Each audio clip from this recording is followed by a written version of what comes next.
Halo kawan naga, tambang di Indonesia bukan cuma soal truk raksasa atau batu bara. Di baliknya, ada cerita, data, dan kenyataan mengejutkan yang jarang diketahui. Dalam video ini, kita kupas 7 fakta mengejutkan tentang dunia tambang Indonesia dari ekonomi, politik, hingga sejarah. Siap tercengang? Tambang Grasberg di Pegunungan Jayawijaya bukan tambang biasa. Ini tambang emas terbesar kedua di dunia dan sumber puluhan miliar dolar bagi Indonesia. Tapi di balik kejayaannya, ada kisah kelam.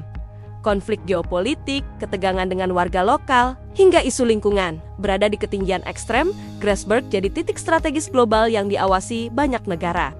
Dari tambang emas di atas gunung, kita menuju ke dalam perut bumi yang dalam, ke sebuah tambang yang menembus tanah sedalam ribuan meter.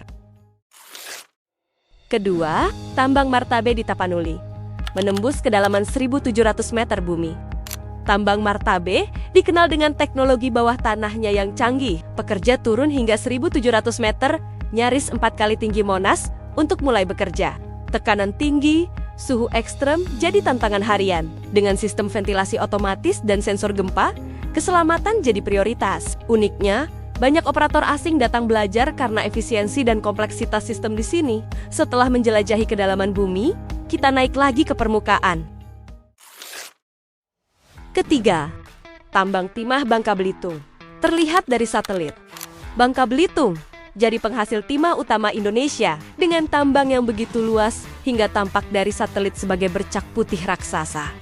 Tak hanya di darat, laut pun ikut ditambang. Dampaknya, ratusan lubang bekas tambang jadi danau dan kontur alam berubah. Meski begitu, pemerintah berupaya mengubahnya jadi zona ekowisata dan konservasi. Namun sebesar apapun tambang kita, ada satu ironi besar yang bikin kita berpikir ulang tentang kemandirian industri dalam negeri. Keempat, Indonesia eksportir nikel terbesar, tapi masih impor baja. Indonesia adalah eksportir nikel terbesar dunia, bahan utama stainless steel dan baterai EV. Tapi ironisnya, kita masih impor. Kenapa? Karena smelter dan teknologi dalam negeri belum memadai. Banyak nikel diekspor mentah, membuat nilai tambah lari keluar. Kini, pemerintah gencar bangun smelter di Sulawesi, Kalimantan, dan Maluku agar tak terus jadi penyedia bahan mentah.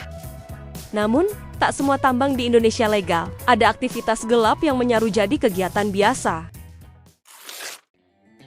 Kelima, tambang ilegal menyamar jadi kebun sawit dan perkebunan. Di Sumatera dan Kalimantan, tambang ilegal sering beroperasi di balik kedok kebun sawit atau lahan pertanian.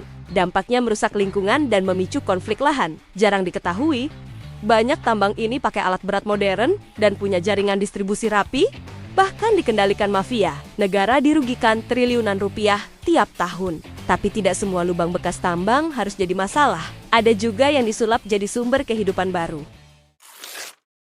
Keenam, lubang tambang jadi danau dan energi alternatif.